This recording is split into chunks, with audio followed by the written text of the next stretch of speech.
Magmula Buscalan Village sa Tinglayan, Kalinga, sa patuloy ng aming paglalakbay sa Mountain Province, may isang hidden piece of history na hindi agad napapansin. Ito ay ang Bontoc Tunnel. Ito ay ginawa sa pamamagitan ng mano-manong paghuhukay ng mga pinilit na magtrabaho ng mga Pilipino. This tunnel was actually used during World War II, partikular noong pananakop ng mga Hapon bilang isang shelter at passageway na hanggang ngayon ay makikita at madaraanan.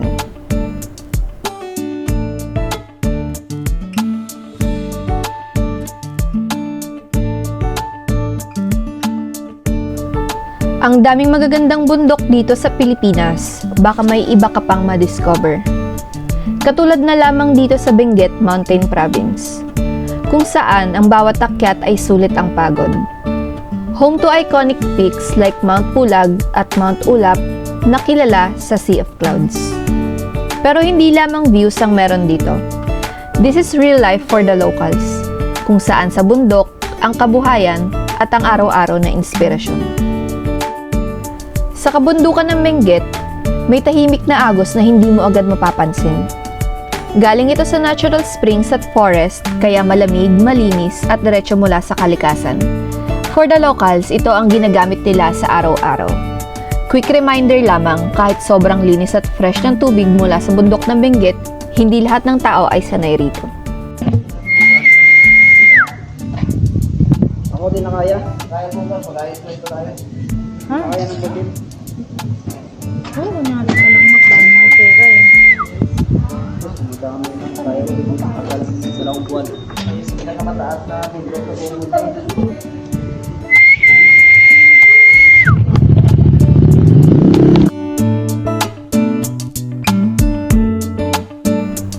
Akala mo, alam mo na ang lamig. Akala mo, sapat na ang dala mong jacket. Pero hindi pa.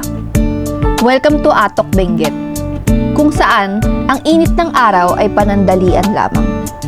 Sa umaga, presko, around 20 degrees Celsius, tahimik, kalmado, parang walang kakaiba.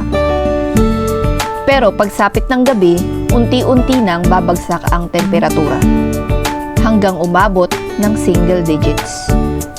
Minsan ay 6 degrees Celsius o mas mababa pa.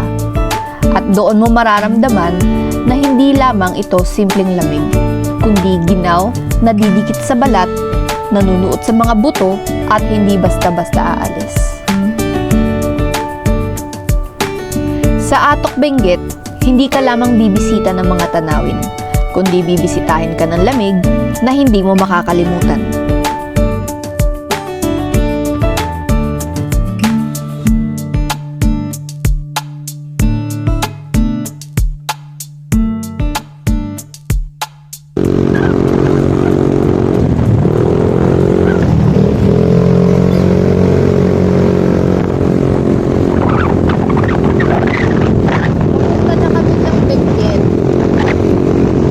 Bali, meron na lang kami.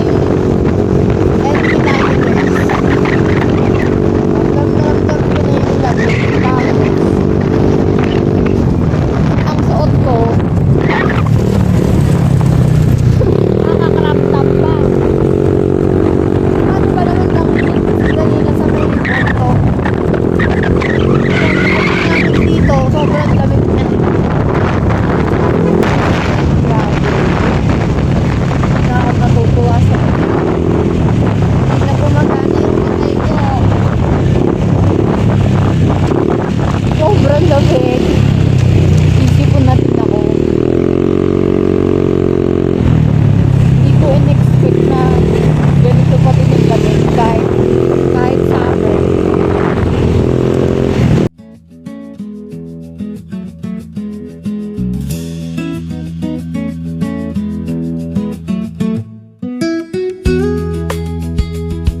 Sa mga oras na ito ay binabaybay na namin ang Halsema Highway. Fun fact lang, kaya ito tinawag na Halsema Highway ay dahil sa ang namuno na ito ay gawin ay si Eusebius Julius Halsema, na isang American engineer at dating mayor ng Baguio City noong panahon ng mga Amerikano sa ating bansa.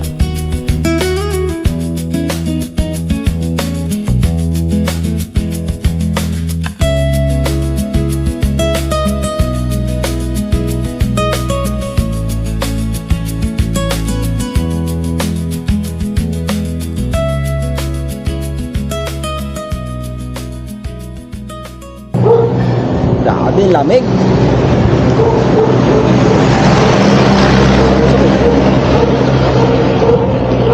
Ayun pala yun. Hindi naman napakalapit. Lapit nga lang. Dito tayo sa Canada. Kapitbahay ng Canada. Super lamig. Breath check, breath. Oh, ihip, ihip. Huwag papunta sa camera. Ang saan tayo dyan?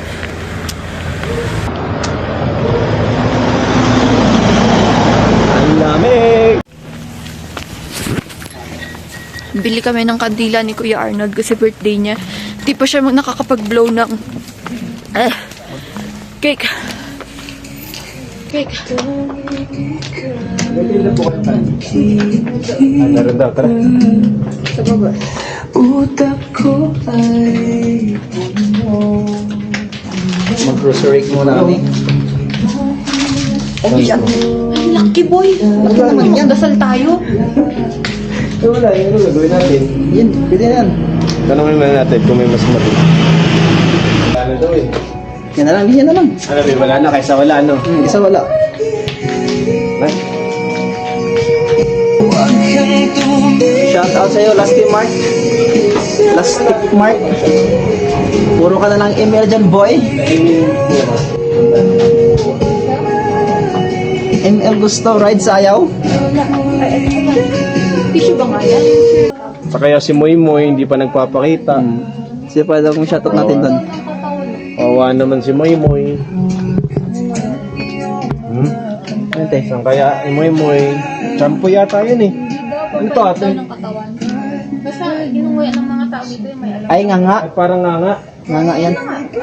Nga nga yan. Nga nga. Huwag mo siya dumalapit, hindi kita. Yan. Ako. Ikaw. Ako.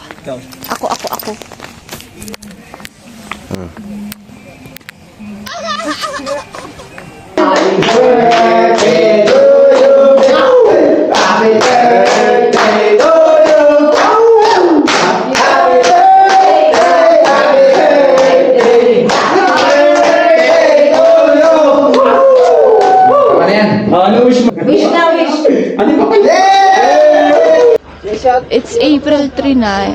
Day 4 na namin ng rides. Kasi ano? Hindi na kami nakapag-vlog kanina kasi grabe yung lamig. Nangangatog yung kamay ko. Naninigas actually. Alam niyo yung ano, yung parang langgaan na tapos punong-puno ng ice. Tapos pag binabad niyo yung kamay niyo doon, sobrang lamig na hindi niyo na maramdaman yung daliri niyo. Ganun yung feeling. Kanina. At saka ngayon, nagpapag yata yung lens. Nagpapag ba? Sobrang lamig.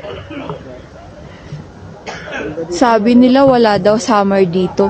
Nababawasan yung lamig siguro. Ngayon, kaninang umaga sinerch ko. It's currently 12 degrees. Di kaya ng Kaya, naninigas. ano yung kamay ko. Si Kuya Arnold, tinan nyo, naka-gloves na. Naninigas pa din, no? Oo, tumitigas pa rin. Tapos, Sobrang lamig. ayun, doon sa banda, doon dami ng tourist. Pero may nagsabi sa amin kanina, mas maganda daw dito kasi dito yung sibol ng araw. At saka at the same time, wala pang tao. Pag-aakyat kayo dito, lalo na pagka sunrise, kailangan, ay hindi naman, mas better kung naka-hiking shoes kayo, yung may spike yung ilalim kasi yung lupa is madulas, medyo madulas gawa ng hamog.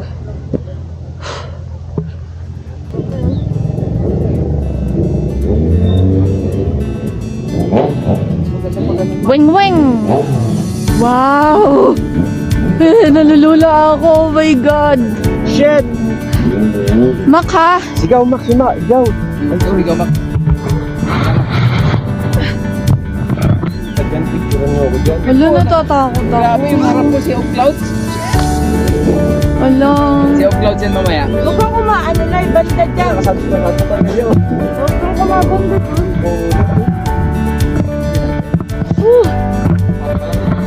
Sobrang kapal ng fog. Si Kaegoy, nilalamig ka ba? Yo! What's up? Good morning. Nandito kami sa Mount Soli. Woo! Kasama si birthday, kumparing Arnold, birthday. Hi! Umikot pa kami. Grabe. Grabe, lapit niya eh. Dito ka pa ng picture, Teo? Mount Silo. Yun si Kaegoy. Nagpapanggap na matapang sa lamig. Pero kunwari lang talaga yan.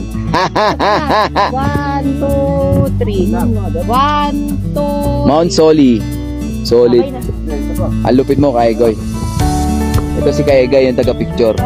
Naka kulay black na ano, terno. Goods. Lupit mo, Mount Soli. Ka-dogs, buna ka ba? Ito, si Mac. Nabonak na. Gusto nang tumalon. Kasi iniwan ng syota. 1, 2, 3. Sanggala si Oak Clouds. Mamaya magsisi Oak Clouds yan. Mas maganda.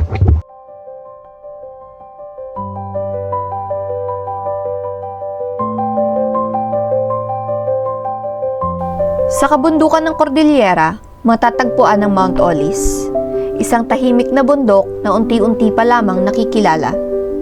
May taas itong humigit kumulang 2,400 meters above sea level, kaya ramdam mo agad ang lamig ng hangin at preskong paligid habang inaakyat ito. Ang buhay dito sa kabundukan ng Mountain Province ay tahimik, pero hindi madali. Dito, makikita mo ang mga magsasaka na araw-araw umaakyat sa matatarik na lupa, dala ang tiyaga at lakas ng loob. Mula sa pagtatanim hanggang sa pag-aani, bawat galaw ay pinagpapawisan at pinaghihirapan. Sila ang tunay na dahilan kung bakit may laman ang ating hapag.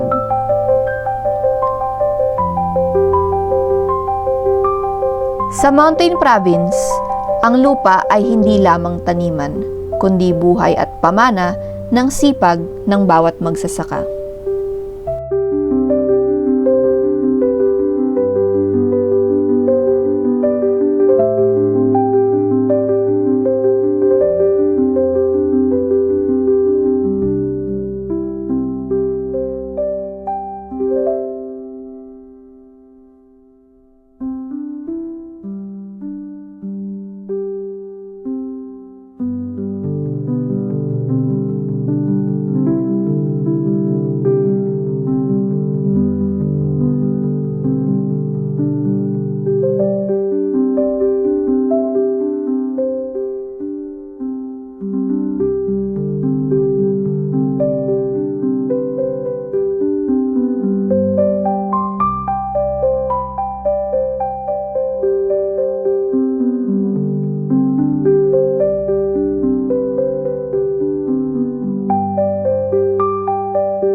Kakatapos ko lang maglaba.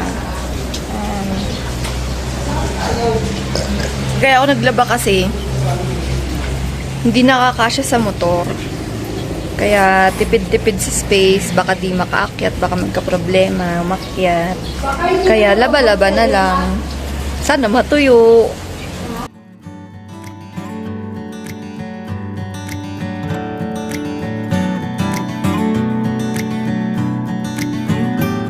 Yan sa highest point. Kakatapos lang namin kumain. And pupunta kami sa Noah's Ark doon. Galing sila Doon ni sa Ilocos. sa Mount. Taga-Ilocos or Anong mount? Ano yun? Mount Everest. Mount Kilang. Mount to? Mount Everett. Mount ano? Ano nga yan, Nay?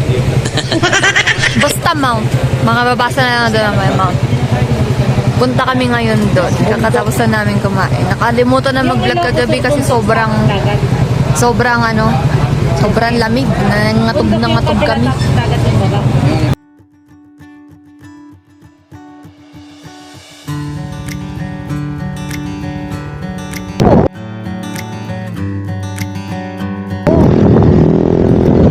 Ayun yung pupuntahan namin sa taas.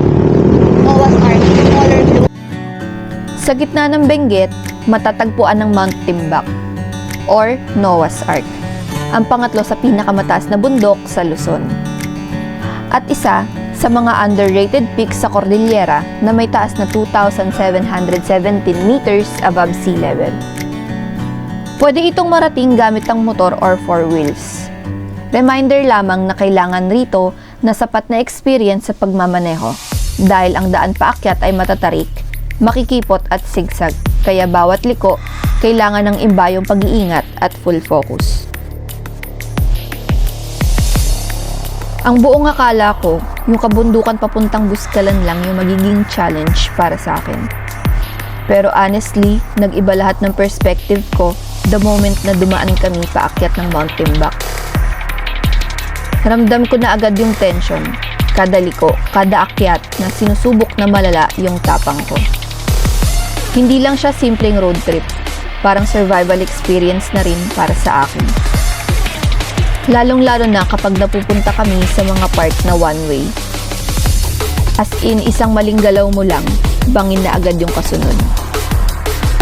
Toto!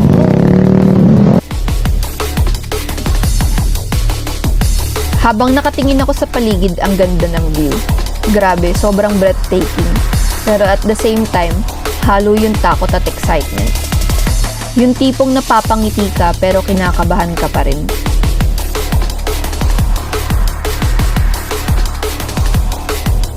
Parang bawat metro na tinatahak namin, may kasamang kaba at dasal.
Doon ko na-realize, hindi lang pala destination yung magbibigay ng thrill.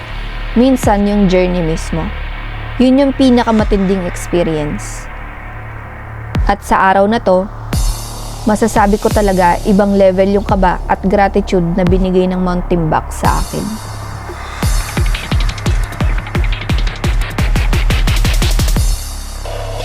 Yan, nandito na tayo sa Noah's Ark. So, ewan ko kung kita nyo. Dito, yan. Yan yung highest point kanina na pinanggalingan natin. Itatry ko i-zoom ha. Kung anong makakaya ng telepono natin. Yan. Yan yung pakurbada doon sa highest point. Tama ba nga? Ay, hindi. Ito. Sorry. Kaya pala. Yan. Palayan. Ayan pala. Yan yung highest point. Kita niyo yung mga kotse, mga nakapark yan na magpipicture doon sa highest point. Yan. So, hindi pala ito. Ito. Yan. Malapit na yung ulan.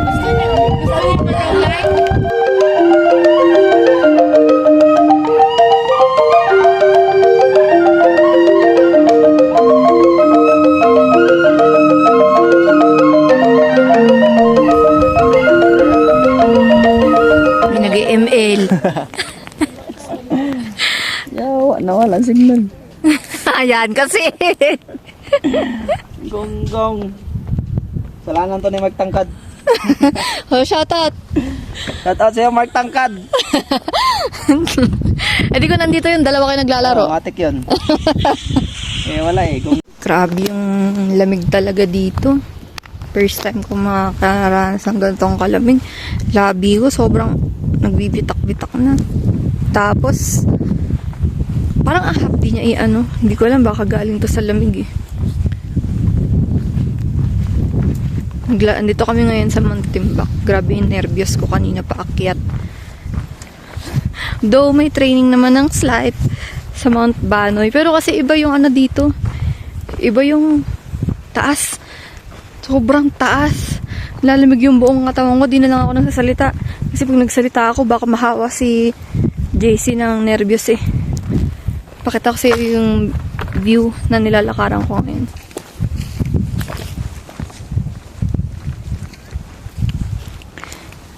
Yan, nasa gilid lang ako niyan. Ito ako. Tapos ito yung mga bulaklak. Tapos ayan na. Diyos ko inong. Yun, sa taas. Tuk-tuk. Tara, sundan natin. Tita! Ayaw, kita! Akyat uli. Wala nang pahinga yung calves natin. Lo, hindi kaya ako madulas dito.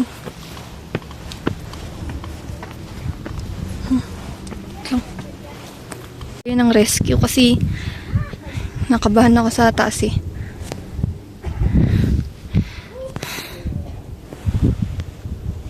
Kita ba? Hindi pala.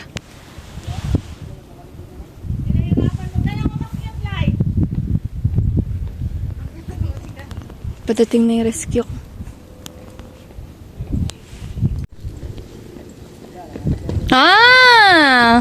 Naman eh! Nananaranta! Ayoko na nga!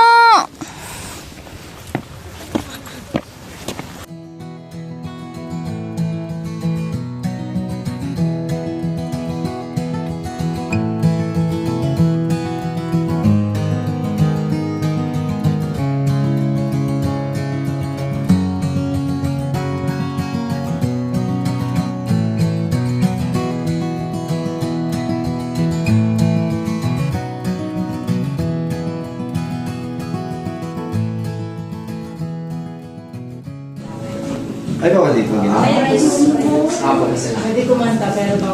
Talk about it. Namiss nyo kayo? Namiss nyo yan? Di mo kalaw pala mo eh. If I stay just a little bit longer. Wow! Ano tawag? Okay. Let's eat. Kain, kain. Yan, kunin ko na lang sa'yo na. Nakahiga to, dogs. Oo, sige lang. Hati tayo dyan. O, sige. Sa pa nga, sa pa nga. Sige lang. Ito. Ano kayang kanin yan? Wow, may sibuyas. Kukuha ka. Balatan ko ba eh? Ha? Babalatan ko ba? Anong babalatan ulit? Tagal mo naman sumubo. Kaya nga, natitense ako sa'yo. Sarap po. Sarap Tapos ng kanin. Ano to? Violet rice. Big ko yan.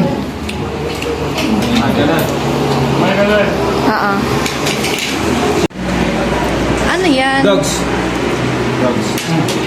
Silat. Silat daw. Silat. Lutong igurot. Pala ako sa inyo. First time ko makakain ito. Hindi yun yung sinabi. Kakatapos lang namin kumain. Grabe, sobrang sarap.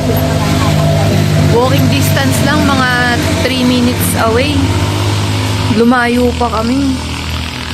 Kumusta naman yung pagkain doon? Okay naman po. Ito na dito na mas Hoy, upload ko to. Sige. Namaste. Namaste. Dito kami kakain ulit. Pagbalik. Sobrang sarap. Walang natira. Kahit isang mumu, walang natira. Ito ang alis namin. Ay, madaling araw. Ito, Lai. Sa mga nagtatanong, wala kanila yung kuya. Ito pangalan ng nung restaurant, Food House Dandu. Baka naisip ko ulit. Dito yan sa may Atok Benguet. Pag-ipunan nila ang mahal ng gasolina I-suggest sa ibang tropa na. Ayan. Ayan, may katapat na Palawan siya. Saan kayo naka-check-in? Then po sa, ano pangalan? Wah! Avex? Avex ba? Avixa, oh. Kita-kita. Isa pa. Baka gusto niyo mas malapit yung tayo doon. Ay,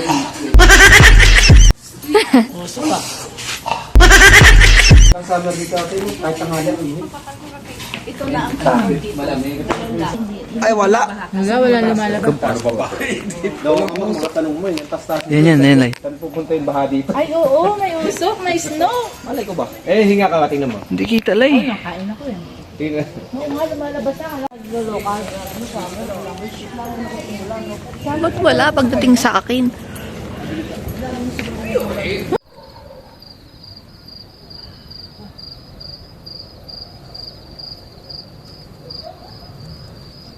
Good morning. So it's day 5. Sobrang lamig.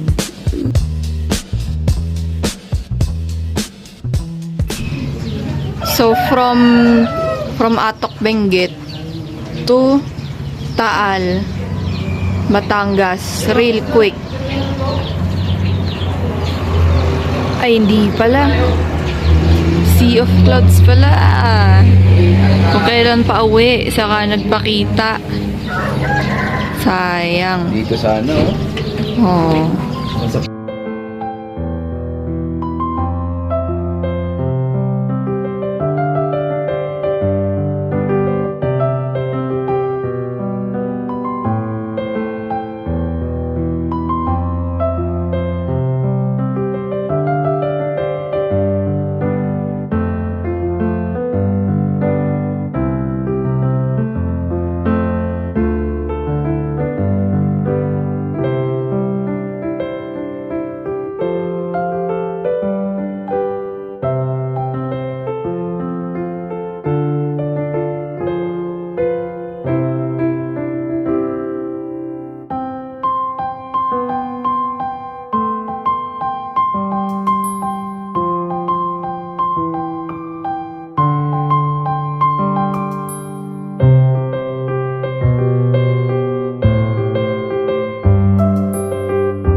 Pagkatapos ng tahimik na bundok at malamig na hangin, balik ulit sa ingay ng lungsod.